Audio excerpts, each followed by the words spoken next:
Hi guys, welcome to our channel Find Future Health.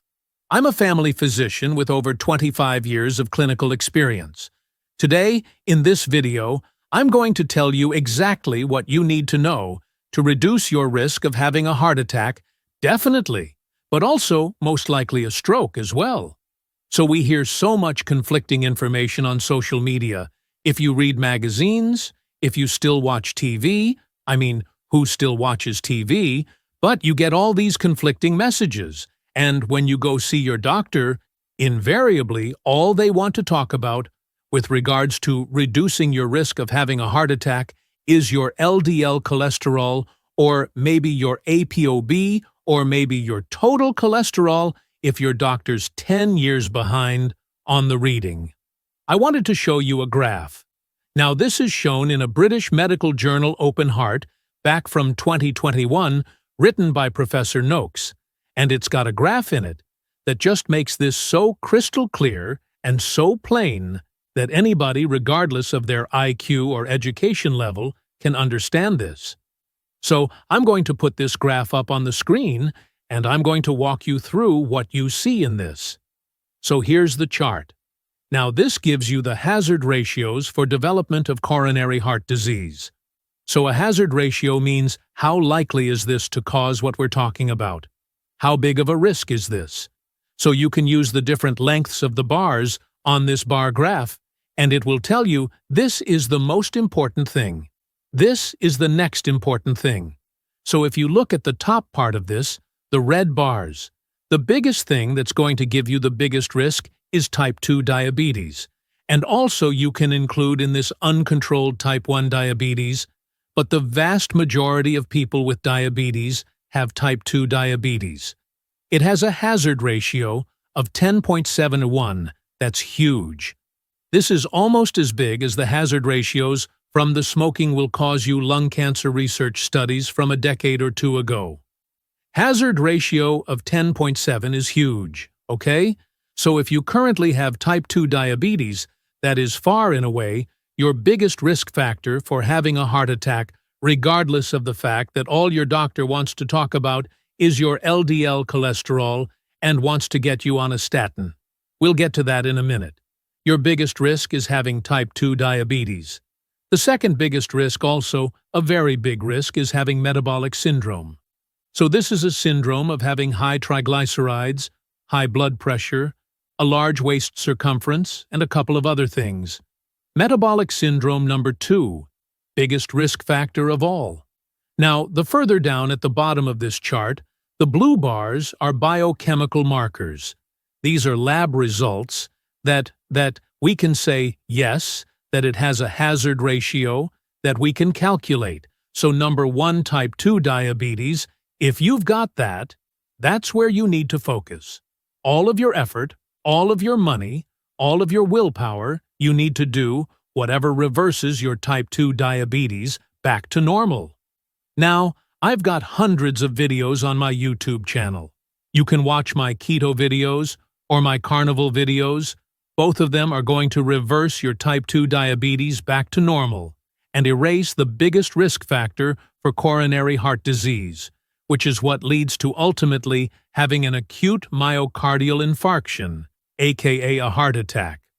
Also, keto and carnivore reverse metabolic syndrome back to normal. So literally, by changing your diet and eating what I call a proper human diet, you're going to erase the 2 biggest risk factors for having a heart attack. Now, number 3 on risk factors is hypertension. That's high blood pressure. Guess what is going to lower your blood pressure back either to normal or to near normal? A ketogenic diet or a carnivore diet? We have seen this in hundreds of thousands of people. Many people come to either keto carnivore on 1, 2, or even 3 blood pressure medications, and their blood pressure is still high. That's hypertension. That is increasing their risk of having a heart attack. It has a known hazard ratio. When you adopt a real whole food ketogenic diet, not full of keto treats and cookies and cakes and pies, but real whole food keto or a carnivore diet, you're going to lower your blood pressure And the more you lower it back towards normal, the lower this hazard ratio is going to be. Number 4 on the list in the red bars is obesity. Now, I think everybody on planet Earth now knows that both a ketogenic way of eating and a carnivore way of eating is going to help you lose fat, lose weight. It's going to help you reverse your obesity. Definitely help you reverse your obesity. In many cases, reverse your overweight back to normal. You're going to move back towards the normal body weight and body fat percentage. So 1, 2, 3, 4, the top 4 risk factors. 4, having a heart attack, a ketogenic diet, or a carnivore diet, completely reverse those risks back to normal and erase these hazard ratios. Now look what's number 5, smoking. Now we all know how bad smoking is. Smoking is very bad for you. If you smoke, please stop smoking. But when you compare smoking to type 2 diabetes is orders of magnitude, or at least orders of multiplication, more dangerous than smoking for your risk of having a heart attack. Metabolic syndrome is more dangerous than smoking. Hypertension, more dangerous than smoking.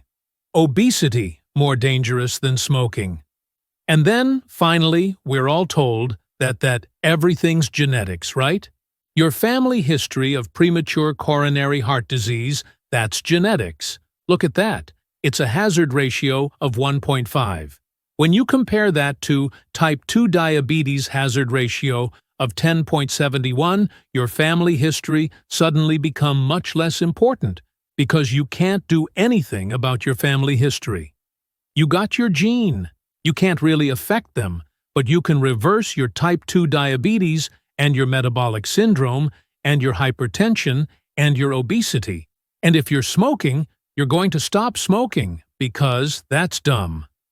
Now, let's look down at the blue bars, the biochemical markers. These are lab tests that you would get ordered. The most dangerous is lipoprotein insulin resistance. This is another way of talking about hyperinsulinemia. I've got multiple videos on my YouTube channel about what can you do about hyperinsulinemia. You can eat a very, very low carbohydrate diet, aka a ketogenic diet, or a carnivore diet. Next on the list, with a hazard ratio of 2.14 high triglycerides. Guess what? Completely returns your triglyceride markers to normal. A ketogenic diet or a carnivore diet. So the top 3, the top 2, you can completely get them back to normal by eating what I call a proper human diet. Number 3, apolipoprotein. We touched on that earlier. I have more videos to come on my channel as we go. But look at apolipoprotein with the hazard ratio of 1.89. It has a known hazard ratio, but compare that to the hazard ratio in the red bars of type 2 diabetes or metabolic syndrome or hypertension or obesity or smoking. It's a very small hazard ratio. What about non-HDL cholesterol?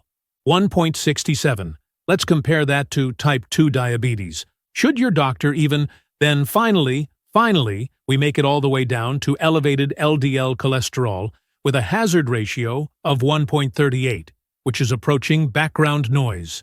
Compare high LDL's hazard ratio of 1.38 to type 2 diabetes hazard ratio of 10.71. Type 2 diabetes is 10 times more dangerous than having high LDL cholesterol.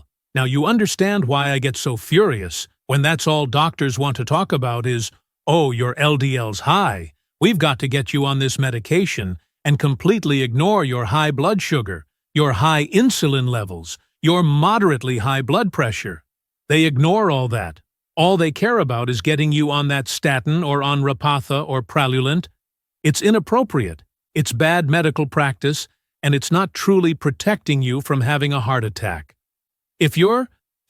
Currently, if you're a type 2 diabetic,